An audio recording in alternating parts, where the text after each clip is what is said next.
Hello everyone, I hope आप सभी बहुत ही बढ़िया होंगे। आपका बहुत बहुत स्वागत है आपके अपने यूट्यूब चैनल सिविल स्टैप में। मेरा नाम है निधि पाठक।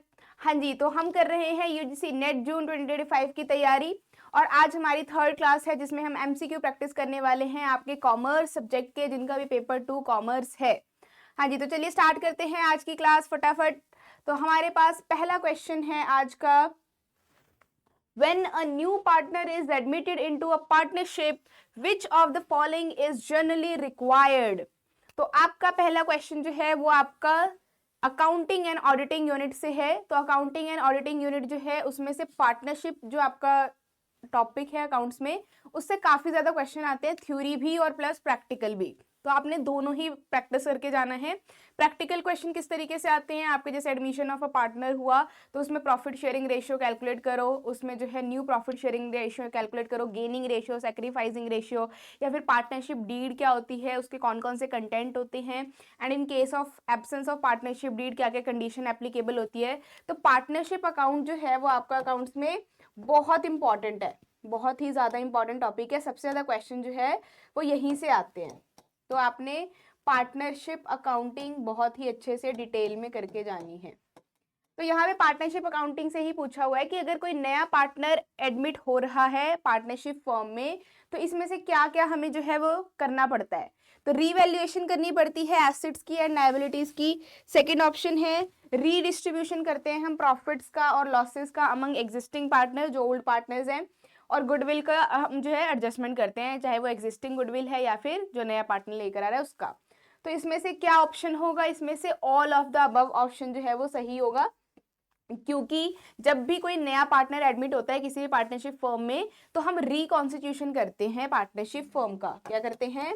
रिकॉन्स्टिट्यूशन। रिकॉन्स्टिट्यूशन का मतलब क्या है कि हम दोबारा से रिक्रिएट करते हैं हमारी पार्टनरशिप डीड। क्योंकि पहले अगर सपोज करो आपके पास 5 पार्टनर्स हैं, टोटल ओल्ड पार्टनर्स 5 है, अब कोई नया एक ऐड हो रहा है तो टोटल अब 6 पार्टनर्स हो जाएंगे, तो उनका प्रॉफिट शेयरिंग रेशियो जो है वो बिल्कुल चेंज हो जाएगा, जो भी कंडीशंस हैं वो चेंज हो जाएंगी। इसके लिए हम रिकॉन्स्टिट्यूट करते हैं अपनी पार्टनरशिप फर्म को और ये हमें एडजस्टमेंट्स करनी पड़ती है गुडविल की, देन आपकी प्रॉफिट शेयरिंग रेशियो कैलकुलेट करना पड़ता है, हमें रीवैल्यूएशन करनी पड़ती है एसेट्स की, लायबिलिटीज को रीअसेस करना पड़ता है। ठीक है, तो यहाँ पे देखते हैं इसकी explanation. When a new partner is admitted into a partnership, the following adjustments are made. सबसे पहले revaluation of assets and liabilities. हम ये क्यों करते हैं रीवैल्यूएशन, कि जब नया पार्टनर एंटर हो रहा है किसी भी पार्टनरशिप डीड में तो उस टाइम पे एसेट्स की क्या वैल्यू है, उनकी market value and current value. ठीक है, तो यहाँ पे देखो, to ensure that all assets and liabilities are correctly valued before the new partner joins. तो यहाँ पे हम एक तरीके से कंफर्म कर देते हैं कि जो भी हमारे पास एसेट्स हैं लायबिलिटीज हैं उसमें कोई एरर तो नहीं है अमाउंट का, या फिर किसी भी तरीके का एरर तो नहीं है, सब कुछ ठीक है। उसके बाद हम जो है उसको डिस्ट्रीब्यूट करते हैं। नेक्स्ट है redistribution of profit and losses among existing partners. तो क्योंकि नया पार्टनर जो है वो अपना भी शेयर लेकर आ रहा है कुछ फ्यूचर प्रॉफिट में, उसको भी हमें जो है वो शेयर देना पड़ेगा प्रॉफिट में से। तो जो ओल्ड पार्टनर्स हैं उनको ही कंपेंसेट करना पड़ेगा आपस में अपना प्रॉफिट का हिस्सा। ठीक है, next adjustment of goodwill. If the firm has goodwill, the new partner may be required to compensate the existing partners for the share of goodwill they have built. तो ये हमें सारी adjustments करनी पड़ती है।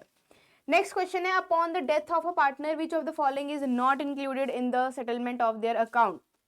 अब डेथ वाला टॉपिक आ गया पार्टनरशिप फर्म से, कि अगर किसी पार्टनर की डेथ हो जाती है इन केस, तो इसमें से कौन सी चीज जो है वो नहीं इंक्लूडेड होती in the settlement of their account. तो पहला है share of profits earned up to the date of the death, या फिर goodwill share of the deceased partner, या फिर personal assets of the deceased partner, या capital balance in the deceased partner. हाँ जी, तो जो आपका जो भी शेयर ऑफ प्रॉफिट है जो भी अर्न हुआ है उस तक डेट का, जब तक उसकी डेथ हुई है उसको हम शेयर करेंगे, या गुडविल जो है उसको शेयर करेंगे जो भी डिसीज पार्टनर जिसकी भी डेथ हुई है उसका, या फिर पर्सनल एसेट्स जो हैं डिसीज पार्टनर के उसका सेटलमेंट करेंगे, या कैपिटल बैलेंस जो है वो डिसीज पार्टनर के अकाउंट में उसको बैलेंस करेंगे। तो हमारे पास आंसर आएगा personal assets of the deceased partner. तो नॉट बोला है ना, तो नॉट में जो है वो ये वाला इंक्लूडेड नहीं है, मतलब आपकी बाकी सेटलमेंट्स तो होंगी, लेकिन ये एडजस्टमेंट, ये पर्सनल एसेट्स की बात कर रहा है, इसकी हमें कोई भी सेटलमेंट की जरूरत नहीं है, क्योंकि वो तो उसके खुद के एसेट्स हैं, ठीक है। वो उसकी फैमिली वगैरह देखेंगे, जो भी लीगल रिप्रेजेंटेटिव होगा वो उसको देखेगा कि क्या करना है उसके पर्सनल एसेट्स का। हमें किससे मतलब है, हमें बिजनेस से रिलेटेड जो भी चीजें हैं उसको सेटलमेंट करना होता है, जैसे कि प्रॉफिट, गुडविल, कैपिटल बैलेंस, ठीक है। तो हमारा आंसर सी हो जाएगा। तो देखो, when a partner dies their legal heirs are entitled to receive, जब किसी भी पार्टनर की डेथ होती है पार्टनरशिप फर्म में, तो जो भी उसका लीगल हायर है, लीगल रिप्रेजेंटेटिव है, जैसे उसका बेटा है कोई, उसको हम क्या क्या करेंगे, उसको उसका शेयर ऑफ प्रॉफिट दे देंगे जिसकी भी डेथ हुई है। देन गुडविल का शेयर जो है वो हम उसको डिस्ट्रीब्यूट करेंगे, और जो भी उसका कैपिटल अकाउंट में बैलेंस है वो हम उसको, उसके लीगल हायर को ट्रांसफर कर देंगे, ठीक है। तो ये एडजस्टमेंट जो है वो हम करते हैं in case of death of a partner in partnership firm. Next है, in case of the insolvency of a partnership firm, what is the order of settlement of liability. अगर पार्टनरशिप फर्म इंसॉल्वेंट हो जाती है या फिर wind up के position पे आ जाती है कि हमें उसको बंद करना पड़ेगा पार्टनरशिप फर्म को, तो इस केस में हम किस हिरार्की में या किस सीक्वेंस में जो है वो लायबिलिटी की सेटलमेंट करते हैं, मतलब जो भी हमारा उधार है, डेट है, तो सबसे पहले किसको पे करते हैं, उसके बाद किसको पे करते हैं, ये पूछा हुआ है आपको क्वेश्चन में।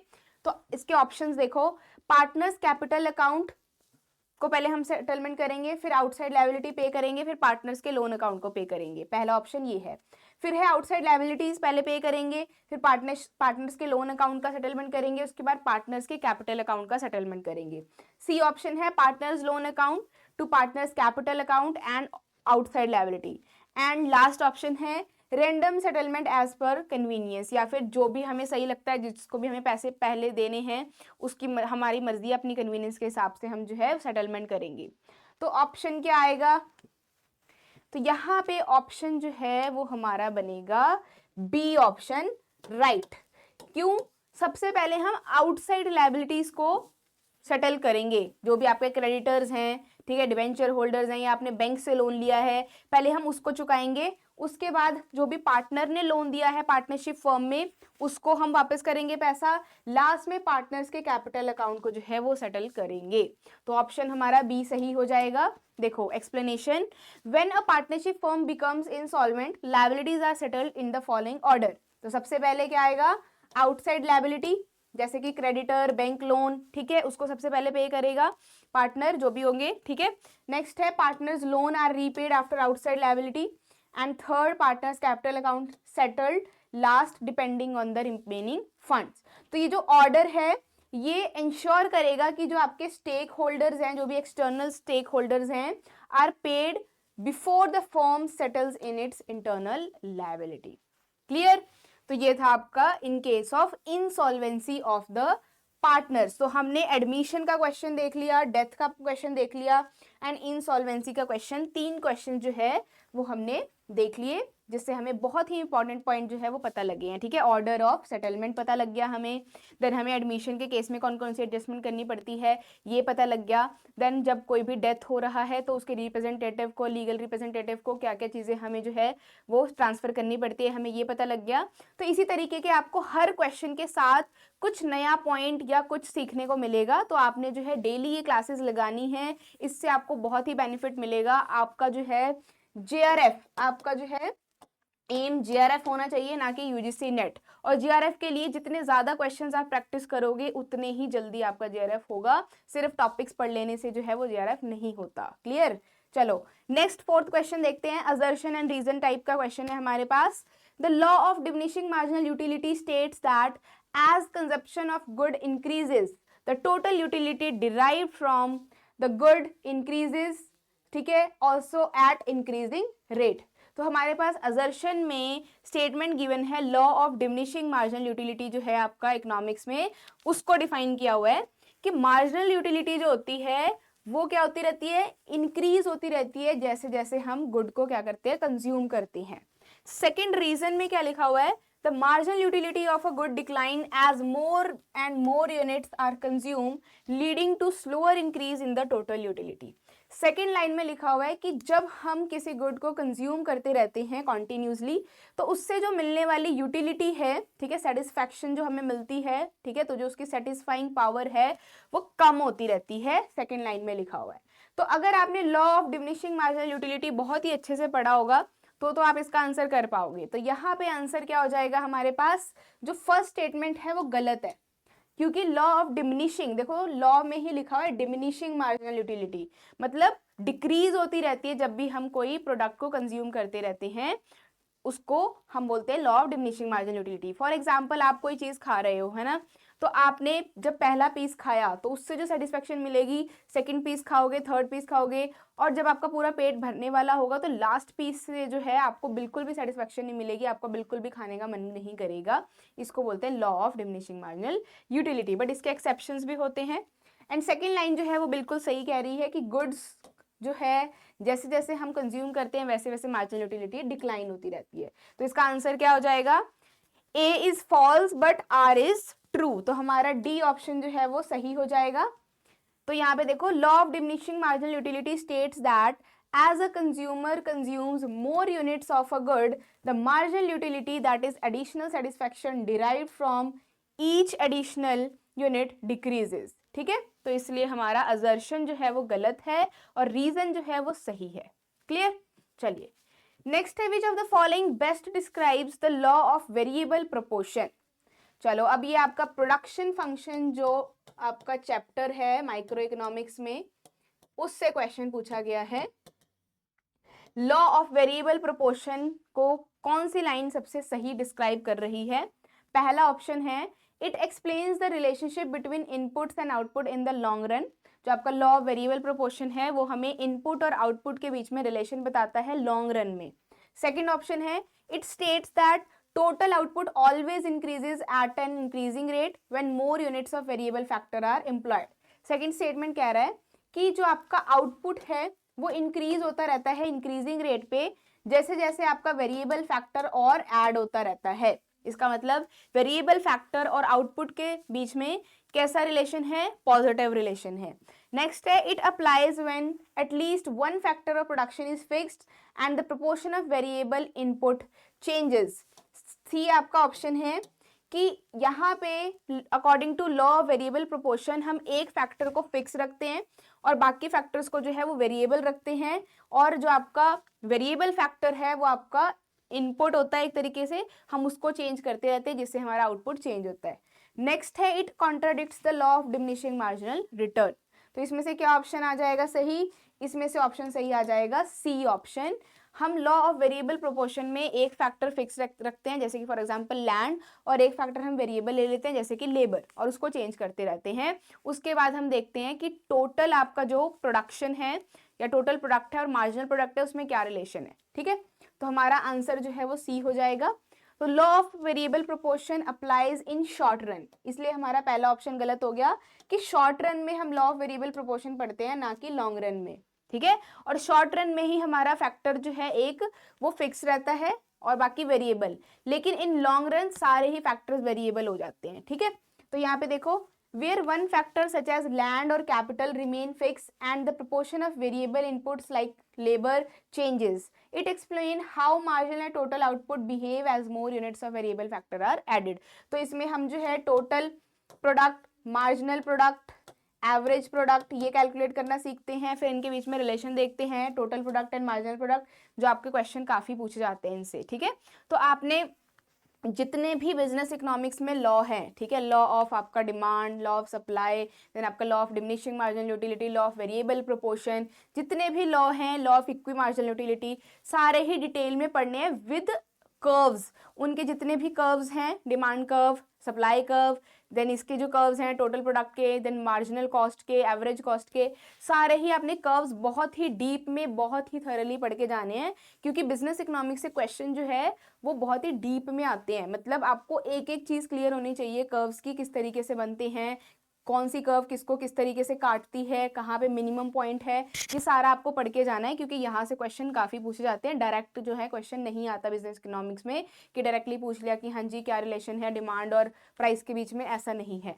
ठीक है, तो सारे ही लॉज आपने बहुत अच्छे से पढ़ के जाने हैं, with exceptions, with curves, with diagram, सारा कुछ अच्छे से करके जाना है। ठीक है, नेक्स्ट है आपका question number 6। An indifference curve is convex to the origin. पहली लाइन है, इंडिफरेंस कर्व जो है आपका वो कन्वेक्स होता है ओरिजिन से। ठीक है, नेक्स्ट है, the marginal rate of substitution between two goods increases as we move down along with the indifference curve. तो यहाँ पे बोला हुआ है कि जो मार्जिनल रेट ऑफ सब्स्टिट्यूशन है वो इंक्रीज होता रहता है एज हम कर्व में किस तरीके से मूव डाउन की तरफ जब हम जाते हैं, टॉप से डाउन की तरफ जब हम मूव करते हैं, तो इसमें बोल रहा है एमआरएस या that is marginal rate of substitution, वो इंक्रीज होता रहता है। ठीक है, तो देखो पहली स्टेटमेंट जो है कि इंडिफरेंस कर्व जो है उसकी शेप किस तरीके से होती है, कन्वेक्स होती है, तो ये तो बिल्कुल सही है। ठीक है, ये शेप कौन सी होती है, कन्वेक्स। अगर यहाँ पे लिखा होता कनकेव, तो कनकेव मतलब इस तरीके से होती है। ठीक है, तो ये गलत होता, तो पहली स्टेटमेंट हमारी जो है वो बिल्कुल सही है। नेक्स्ट जो स्टेटमेंट है वो गलत है। क्यों गलत है, क्योंकि ये जो आपकी कन्वेक्स शेप होती है इंडिफरेंस कर्व की, ये किसके वजह से होती है, इसका रीजन क्या होता है, ड्यू टू डिक्रीजिंग एमआरएस और मार्जिनल रेट ऑफ सब्स्टिट्यूशन। तो यहाँ पे हमारे पास दो गुड्स होते हैं, आईसी कर्व जो हम बनाते हैं यहाँ पे इंडिफरेंस कर्व, यहाँ पे हमारे पास दो गुड्स होते हैं, good Y and good X. तो यहाँ पे हम दो गुड्स का कॉम्बिनेशन देखते हैं कि किस तरीके से जो कंज्यूमर है वो अपने इनकम को स्पेंड कर रहा है दो गुड्स के कॉम्बिनेशन को बना करके। ठीक है, तो यहाँ पे होता क्या है कि अगर कंज्यूमर को एक गुड की क्वांटिटी इंक्रीज करनी है तो दूसरी की क्वांटिटी को डिक्रीज करना पड़ता है, इसीलिए हम बोलते हैं सब्स्टिट्यूशन। ठीक है, तो हम क्या कर रहे हैं, एक को लूज कर रहे हैं और एक को गेन कर रहे हैं। ठीक है, सब्स्टिट्यूट करने के लिए। ठीक है, तो इसी को हम बोलते हैं क्या, मार्जिनल रेट ऑफ सब्स्टिट्यूशन। तो अगर कन्वेक्स शेप है तो डिक्रीजिंग एमआरएस होता है, अगर कनकेव शेप है तो इंक्रीजिंग एमआरएस होता है, और अगर स्ट्रेट लाइन है तो आपका कांस्टेंट एमआरएस होता है। ठीक है, तो यहाँ पे हमारा आंसर क्या हो जाएगा, देखो ऑप्शन में both A and A are true and R is the correct explanation of A. Then second में हमारा है सेम, यहाँ पे नॉट करेक्ट एक्सप्लेनेशन। तो हमारे पास पहली स्टेटमेंट सही है, दूसरी स्टेटमेंट गलत है, तो हमारा आंसर हो जाएगा C option, A is true but R is false. तो इंडिफरेंस कर्व की जितनी भी प्रॉपर्टीज हैं वो सारी आपने पढ़ के जानी है। ठीक है, कि शेप कैसी होती है, किसके वजह से कन्वेक्स शेप होती है, फिर इसकी जो लाइन है वो एक्स एक्सिस और वाई एक्सिस को टच नहीं करती, और दो जो इंडिफरेंस कर्व है वो कभी भी इंटरसेक्ट नहीं करती। ठीक है, ये सारे पॉइंट्स याद करके जाने हैं। एंड आपकी जो, जैसे हम यहाँ पे अगर एक से ज़्यादा इंडिफरेंस बना दें, दो हम तीन आईसी बना दे, तीन इंडिफरेंस कर्व बना दे, तो इसका मतलब क्या होता है, इसको हम टोटल क्या बोलते हैं, इस पूरे ग्राफ को, मतलब अगर हम कंबाइन करके तीन या चार इंडिफरेंस कर्व बना दे एक ही मैप में, ठीक है, एक ही आपके लाइन में यहाँ पे, तो आपको इसको क्या बोलते हो, इसको बोलते हो इंडिफरेंस मैप, इंडिफरेंस मैप। ठीक है, और यहाँ पे हमेशा दो गुड्स का कॉम्बिनेशन होता है, तो ये सारी प्रॉपर्टीज याद रखनी है। तो देखो यहाँ पे थोड़ा सा पढ़ते हैं इंडिफरेंस कर्व के बारे में। Indifference curve are convex to the origin because of diminishing marginal rate of substitution. As a consumer move along the curve, they are willing to give up less of one good and to get additional unit of another good. तो जैसे जैसे आपका consumer जो है किसी और good को gain करता है, ठीक है, एडिशनल यूनिट खरीदता है, उसके लिए जो दूसरा गुड है उसको क्या करता रहता है, लूज करता रहता है। ठीक है, तो यहाँ पे देखो reason is false because MRS decreases not increases as we move down along the indifference curve. चलिए नेक्स्ट क्वेश्चन है, seventh question, which of the following statement best describe the net income approach to capital structure. Very important topic.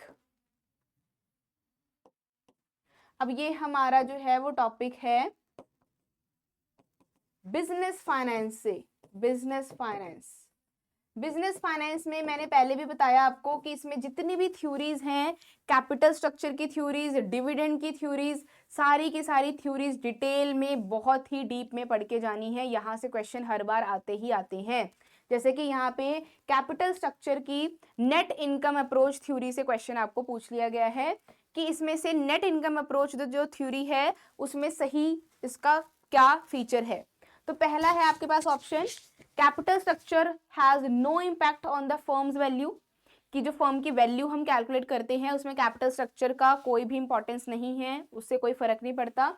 Next option में बोल रहे हैं the value of firm increases with higher debt proportion due to lower cost of capital.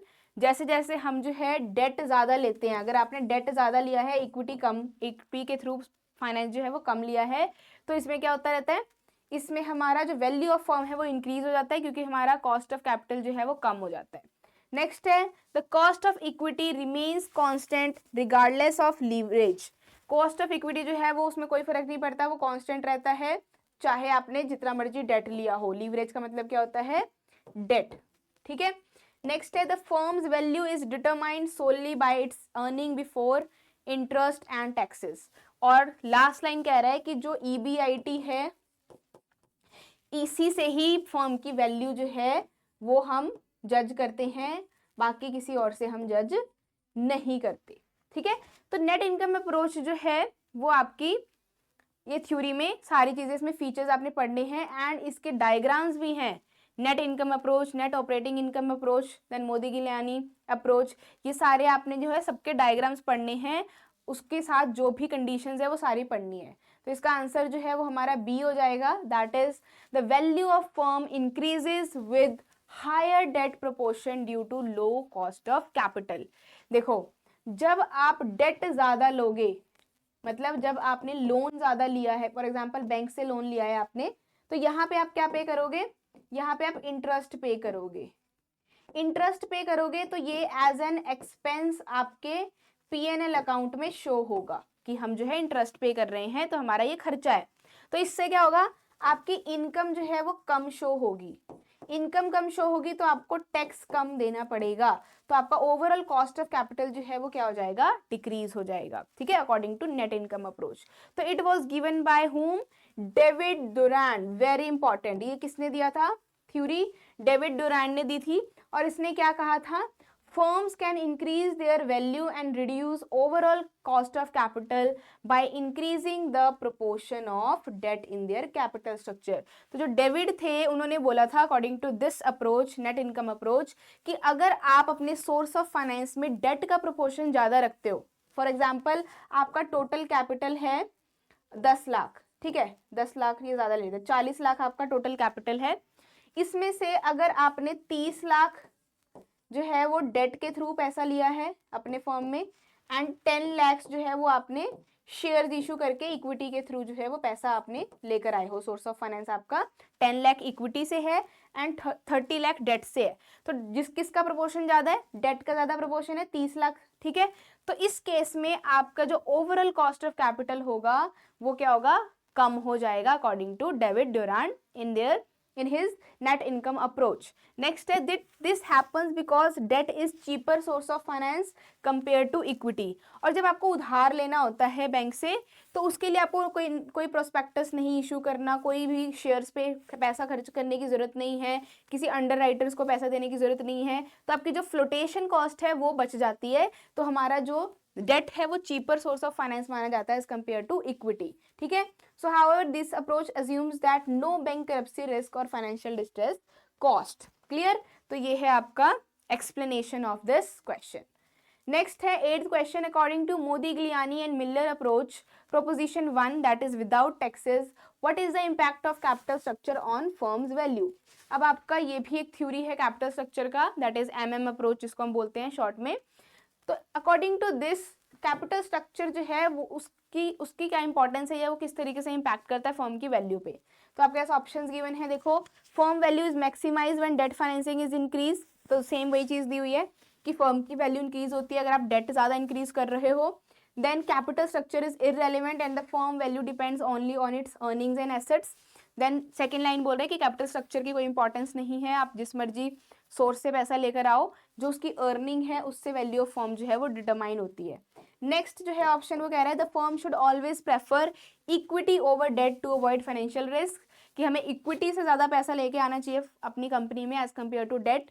And next है higher debt leads to lower overall capital cost of capital and firm increases its value. तो हमारे पास जो सही answer होगा वो होगा आपका B option, that is capital structure is irrelevant. तो यहाँ पे ये जो Modigliani and Miller approach है ये इररेलेवेंट थ्योरी है एक तरीके से। इनके अकॉर्डिंग कैपिटल स्ट्रक्चर से कोई फर्क नहीं पड़ता, चाहे आप डेट से पैसा लेकर आओ जितना मर्जी, चाहे आप इक्विटी से जितना मर्जी पैसा लेकर आओ, जो अर्निंग है जो फर्म कमा रही है उससे फर्म की वैल्यू पता लगती है कि इंक्रीज हो रही है, ज्यादा हो रही है, according to Modigliani and Miller approach. तो सेकंड ऑप्शन जो है वो हमारे पास सही हो जाएगा। तो देखो यहाँ पे the capital structure is irrelevant and the firm value depends only on it's earning and assets. So according to this approach, without taxes, capital structure is irrelevant to the firm's value। ठीक है, ये इसके features हैं important, ठीक है, आपने note down कर लेना है कि कैपिटल स्ट्रक्चर इररेलेवेंट है अकॉर्डिंग टू दिस थ्योरी, और जो वैल्यू ऑफ फर्म है वो उसकी ऑपरेटिंग इनकम यानी EBIT से हम डिसाइड करते हैं। And this theory assumes perfect capital market, no taxes. तो इसकी अजम्पशंस है इस थ्योरी की कुछ, कि ये आपका जो भी बोल रहे हैं कि कैपिटल स्ट्रक्चर की कोई इंपॉर्टेंस नहीं है, इट इज इररेलेवेंट, ये किस केस में होगा, जब आपका जो मार्केट है वो किस टाइप का है, परफेक्ट मार्केट है, परफेक्ट कंपटीशन है, कोई टैक्सेस नहीं है, कोई बैंकरप्सी कॉस्ट नहीं है, जबकि ये रियलिटी में पॉसिबल नहीं है। ठीक है, तो इसकी क्रिटिसिज्म भी काफी की गई थी। नेक्स्ट है however when corporate taxes are introduced debt finances become beneficial due to tax shields. लेकिन जो प्रपोजन 2 था, देखो दो प्रपोजिशन थे मोदी गिलियानी अप्रोच के, अकॉर्डिंग टू प्रपोजिशन 1 जब टैक्सेस नहीं है उस केस में तो कैपिटल स्ट्रक्चर जो है वो इररेलेवेंट है। लेकिन प्रपोजिशन 2 के अकॉर्डिंग अगर टैक्स एंटर हो जाता है, अगर टैक्सेस भी पे कर रही है कंपनी, तो इस केस में डेट जो है वो चीपर माना जाएगा सोर्स ऑफ फाइनेंस। तो दो प्रपोजिशन थी इनकी। ठीक है, तो किस प्रपोजिशन के अकॉर्डिंग आपको क्वेश्चन पूछा गया है आपने पहले ये देखना है। चलो अब नेक्स्ट क्वेश्चन है 9th क्वेश्चन, मैचिंग का है हमारे पास, इनकम टैक्स का क्वेश्चन आ गया डिडक्शन से। तो डिडक्शंस वाला टॉपिक जो है मोस्ट इंपॉर्टेंट टॉपिक है इनकम टैक्स का, जिसमें से हर बार क्वेश्चंस रिपीट होते हैं, बनते हैं। ठीक है, तो आपने ये बिल्कुल भी स्किप करके नहीं जाना। तो यहाँ पे देखो आपको डिडक्शंस दी हुई है, deduction for life insurance premium, PPF, ठीक है, NSC etcetera, then deduction for medical treatment of disable dependent, then interest on education loan and medical insurance premium. तो यहाँ पे आपको सेक्शंस गिवन है राइट हैंड साइड, आपको मैच करना है कि कौन सा सेक्शन किसका है। ठीक है, तो यहाँ पे देखो जो आपका reduction of life insurance premium then provident fund ये वाला है, ये आपका सेक्शन C हो गया 80C। मेडिकल इंश्योरेंस प्रीमियम का आपका हो गया D एंड डिसेबल डिपेंडेंट का हो गया DD एंड एजुकेशन का हो गया E। देखो इसका हो गया आपका E, ठीक है, देन आपका इसका हो गया C एंड मेडिकल इंश्योरेंस का हो गया D एंड डिसेबल का हो गया ये। ठीक है, तो देखते हैं डी ऑप्शन, फर्स्ट का डी हो गया, ठीक है, सही है। आपका ए का डी हो गया, फोर्थ ऑप्शन, ठीक है, section 80C।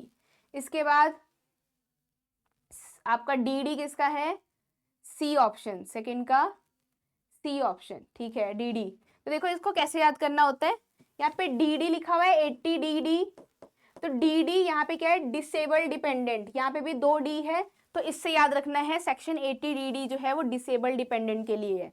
Then medical insurance का कैसे याद रखना है, मेडिकल किससे रिलेटेड है, डॉक्टर से रिलेटेड है, तो इसका सिर्फ सिंगल डी है, that is section D 80D।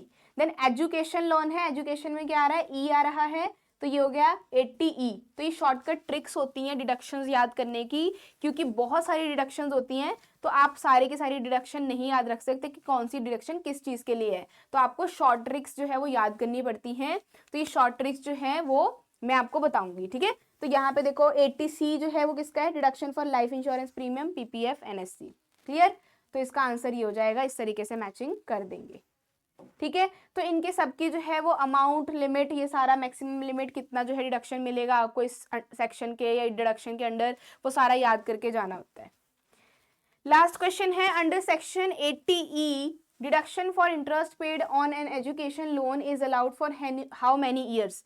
कितने साल तक जो है वो डिडक्शन अलाउड होता है आपका एजुकेशन लोन अगर आपने लिया है ठीक है, अकॉर्डिंग टू सेक्शन 80E। तो यहाँ पे ऑप्शन गिवन है 5 ईयर्स, 8 ईयर्स, 10 ईयर्स या फिर कोई लिमिट नहीं है। तो यहाँ पे लिमिट है दैट इज 8 ईयर्स। कितने ईयर्स? 8 साल तक जो है आप डिडक्शन का बेनिफिट ले सकते हो अंडर सेक्शन 80E। ठीक है, क्लियर है? तो डिडक्शन से होता क्या है, जब आप डिडक्शंस लेते हो तो इससे टैक्स जो है वो आपके अमाउंट कम हो जाती है, टैक्स पेबल अमाउंट जो है वो कम हो जाती है, नेट इनकम जो होती है आपकी टैक्स पेबल वो कम हो जाती है। ठीक है, तो देखो 80E provides reduction on education loan interest for 8 consecutive years from the year of first repayment and there is no limit on amount but only the interest component is deductible। Clear? तो हमारा answer हो गया 8 years. सही है, तो ये था आपके डिडक्शन से क्वेश्चन, इनकम टैक्स जो आपका यूनिट है उससे। ठीक है, तो पिछली बार हमने रेजिडेंट ऑफ सिटीजन्स से क्वेश्चन प्रैक्टिस किए थे। इसी तरीके से हम जितने भी इंपॉर्टेंट टॉपिक्स हैं इनकम टैक्स के, अकाउंट्स के, मार्केटिंग के, देन आपके बिजनेस मैनेजमेंट के, इंटरनेशनल बिजनेस के, बिजनेस स्टैटिस्टिक्स के, जितने भी यूनिट्स हैं आपके, तो जो जो टॉपिक इंपॉर्टेंट है उससे मैं डेली आपको क्वेश्चन प्रैक्टिस करवाऊंगी और साथ के साथ उसका कंसेप्ट भी क्लियर कराऊंगी। तो आपने जो है इस सेशन के साथ जुड़ जाना है, डेली आपने इस क्वेश्चन को प्रैक्टिस करना है हमारे साथ। ठीक है, और अपने यूजीसी नेट जून 2025 की बहुत ही अच्छे से तैयारी करनी है और जेआरएफ जो है वो क्वालिफाई करना है। तो हमारा पेड बैच भी जो है वो स्टार्ट हो चुका है, तो आप उसके लिए भी एनरोल कर सकते हैं। हमारे डिस्क्रिप्शन बॉक्स में आपको नंबर गिवन है एक, वहाँ पे आप कॉल करके पूछ सकते हैं इस कोर्स के बारे में। यहाँ पे आपको पेपर 1 एंड पेपर 2 दोनों ही सब्जेक्ट की तैयारी करवाई जाएगी by well qualified faculty and multiple time UGC NET qualified faculty. तो आप जो है अपनी तैयारी आज से ही शुरू कर दीजिए और all the best for your preparation. And इस चैनल को सब्सक्राइब कर लीजिए सो दैट आपको इस तरीके के कंटेंट जो है वो डेली मिलता रहे। So take care, bye bye.